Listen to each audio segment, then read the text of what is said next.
రేపు ఏం జరగబోతుంది 2024 రాబోయే ఎన్నికల్లో తప్పనిసరిగా గెలుస్తున్నాం సార్ అనపర్తి. సత్యసూర్యనారాయణ రెడ్డి గారు వర్సెస్ నల్లమిల్లి రామకృష్ణారెడ్డి గారు ఏం జరగబోతుంది? గెలుస్తున్నాం సార్, తప్పకుండా గెలుస్తున్నాం. అవునా?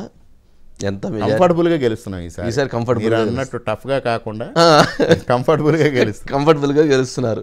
ఏంటి అది? తెలుగుదేశం పార్టీ వేవ్ అంటారా? తెలుగుదేశం పార్టీ జనసేన కాంబినేషన్ అంటారా? లేదా వైసీపీ ఇబ్బందులు అంటారా? వైసీపీ ఎమ్మెల్యే పనితీరు ప్రవర్తన అంటారా? ఏమంటారు? మొదటిది ఎమ్మెల్యే పనితీరు సార్.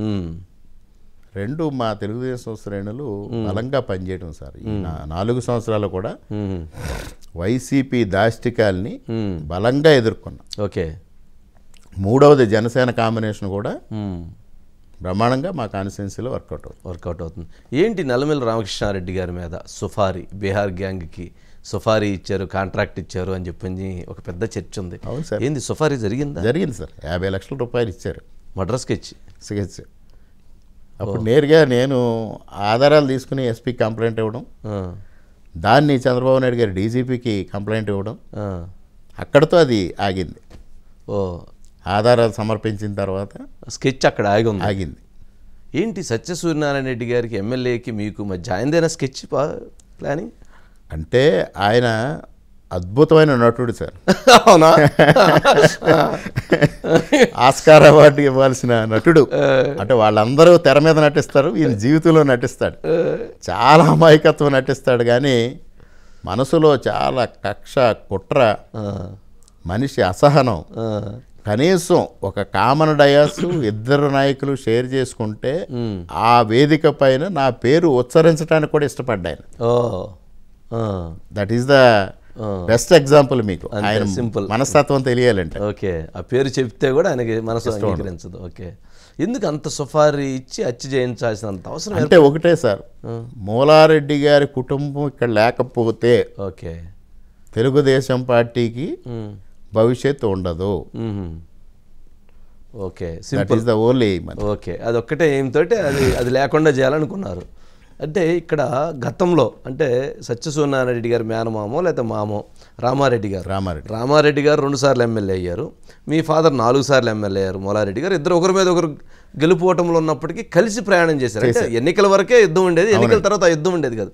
కానీ అటువంటి సాంప్రదాయాన్ని, అటువంటి ఒరవడిని, అటువంటి పద్ధతులు ఎందుకు పాటించలేకపోతున్నారు మీరిద్దరూ? నా వరకు నాకేం ప్రాబ్లం లేదు సార్. నేను ఎమ్మెల్యేగా ఉండగా నేను జస్ట్ 2014 ఎలక్షన్స్కు ముందు కూడా వాళ్ళ భార్య ఏదో స్లిప్ అయ్యి చిన్న ఇంజరీ జరిగిందంటే నేను భార్యతో సైతం వెళ్ళి పరామర్శించాను. ఆదిలక్ష్మి గారికి ఇంజరీ జరిగితే మహాలక్ష్మి గారితో మీరు వెళ్ళి పరామర్శ చేసి వచ్చా. నేను ఎమ్మెల్యేగా ఉన్నన్ని రోజులు మేమిద్దరం ఎక్కడైనా ఒక డయాస్ షేర్ చేసుకుంటే ఆయన్ని స్వయంగా నేనే, ఆయన లేటుగా వస్తే డయాస్ పైకి ఇన్వైట్ చేసిన సందర్భాలు కూడా ఉన్నాయి. నేను ఎక్కడైనా కనిపిస్తే ఆగి మాట్లాడి వెళ్ళేవాడిని. ఓకే. నేను ఓడిపోయిన తర్వాత మాత్రం ఈ కల్చర్ వచ్చింది సార్. ఓయ్, ఎందుకని? అంటే ఏం చూసారు మీలో అంత మీ మీద అంత శత్రుత్వం పెంచుకోవడానికి? అది నాకు అర్థం కాదు. అంటే మీరేమైనా రెచ్చగొట్టారా? లేకపోతే లేదు. నేను ఓడిపోయింది ముందు నేను ఎమ్మెల్యేగా ఉండగా నా మీద రకరకాల ఆరోపణలు చేశారు సార్. ఓకే. నేను ఓడిపోయాను. జనరల్గా అక్కడతో మర్చిపోవాలి. కానీ ఆయన ఎమ్మెల్యే అయ్యి కూడా అవే ఆరోపణలు ఆయన రిపీట్ చేయడం మొదలుపెట్టాడు. ఓకే. ఏంటి ఆరోపణలో? అంటే ఒక బ్రాందీ షాప్కి 2 లక్షలు తీసుకున్నాను అనేది ఒక ఆరోపణ సార్. గ్రావెల్ దగ్గర డబ్బులు వసూలు చేశారు, ఎర్రమట్టి దగ్గర, చెరువుల దగ్గర డబ్బులు వసూలు చేశారు. ఏంటి ఇందుట్లో ఉన్న వాస్తవం ఏంటి, అవాస్తవం ఏంటి? ఒక్కటే సార్, ఇప్పటికే 4.5 అంటే 5 సంవత్సరాలు 20 రోజులేండి కంప్లీట్ అయిపోతుంది. అధికారంలో ఉన్నారు. 3 విజిలెన్స్ కమిషన్లు వేశారు. 3 విజిలెన్స్ కమిషన్లు వేశారు. ఆయన నేరుగా సీఎం గారికి లెటర్ రాసి సీఎం గారు ఎండార్స్మెంట్తో విజిలెన్స్ అండ్ ఎన్ఫోర్స్మెంట్ ఎంక్వైరీలు ఆర్డర్ చేశారు. 3 ఎంక్వైరీలు జరిగినాయి. అవుట్కమ్ ఏంటో ఎవరికి తెలియదు ఇప్పటి వరకు. రిపోర్ట్ బయటికి రాలా. ఓకే.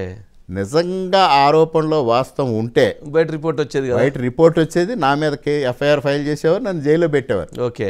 అందులో ఎటువంటి సందేహం లేదు. అది చంద్రబాబు నాయుడు గారి దగ్గర నుంచే లేదు. అది జరగలేదు అంటే ఇట్స్ ఏ ఓపెన్ ఫ్యాక్ట్. అంటే రాలేదు, ఏం తేలలేదు. ఏమండి, మన ధాన్యం కొనుగోలులో బస్తాకు 10 రూపాయలు వసూలు చేశానని ఒక ఆరోపణ చేశారు. దాంట్లో విజిలెన్స్ ఎంక్వైరీలో అది కూడా పాయింట్ ఉంది. అది సాటిస్ఫై అవ్వక ఈయన పిఏసిఎస్ల పైన 51 ఎంక్వైరీలు వేయించారు. ఓకే. 2 సొసైటీల పైన వేయించారు. వాళ్ళు ఎంక్వైరీ పూర్తి చేసి ఆ సొసైటీలో ఏమీ జరగలేదని రిపోర్ట్ ఇచ్చారు.